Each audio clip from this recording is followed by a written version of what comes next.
Auction penalty in stock market. Stock market में auction penalty क्या होता है उसको समझते हैं।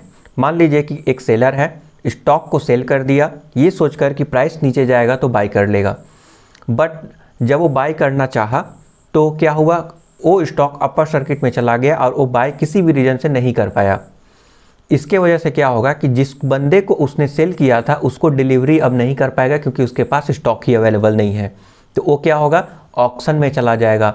ऑक्शन में चला जाएगा तो उसका एक पेनाल्टी लगता है, चार्ज लगता है, इसको बोलते हैं ऑक्शन पेनाल्टी।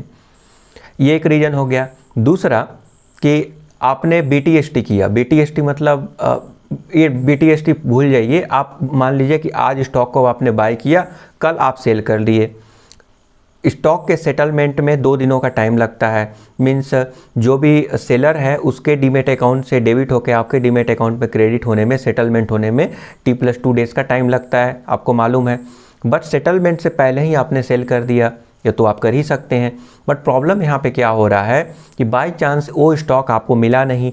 मान लीजिए कि वो जो सेलर था वो डिफ़ॉल्ट कर गया, वो नहीं मिला, आपको शेयर ही नहीं मिला। तो इस केस में क्या होगा, आपके पास शेयर नहीं है तो आप किसी दूसरे बंदे को जो आपसे बाय किया है उसको तो आप नहीं दे पाएंगे। तो यहाँ पे एक ऑक्शन पेनाल्टी का खतरा फिर से आ जाता है। ओके, तो इस केस में ऑक्शन पेनाल्टी लगता है।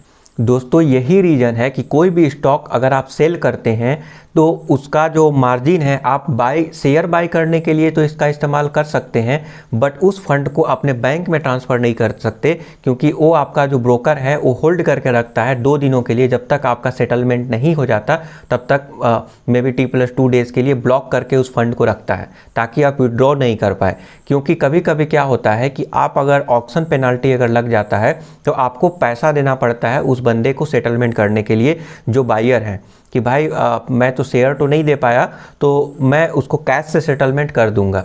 ठीक है, तो कैश से जो है सेटलमेंट वो आप कर सकते हैं पेनाल्टी देकर। पेनाल्टी जनरली अच्छा खासा होता है जो कि T+1 T+2 डेज़ का क्लोजिंग प्राइस जो भी होता है उसका वो प्लस 20% का उसका जो भी वैल्यू निकल के आएगा प्लस 20%। ओके, इतना आपको पेनाल्टी लगता है जो मार्केट ऑक्शन में अगर जाएगा तो। अगर अदरवाइज़ अगर इंटरनल ऑक्शन है, मान लीजिए कि बायर और सेलर एक ही ब्रोकर के प्लेटफॉर्म को यूज कर रहे हैं तो ब्रोकर ही उसको सेटलमेंट कर देता है, वो थोड़ा कम कॉस्ट कम चार्ज करके इसको सेटलमेंट कर देता है। हालांकि ब्रोकर टू ब्रोकर ये इंटरनल ऑक्शन में चार्जेस डिफ़र कर सकता है। ओके, तो आई होप कि आपको समझ में आ गया ऑक्शन क्या होता है स्टॉक मार्केट में। और इसका मैं सीरीज़ ही एक लॉन्च कर दिया हूँ, एक छोटे छोटे क्वेरी को लेकर लॉन्च कर दिया हूँ ताकि किसी भी लोगों को इंडिविजुअल क्वेरी है तो उसको आसानी से वो समझ सकते हैं।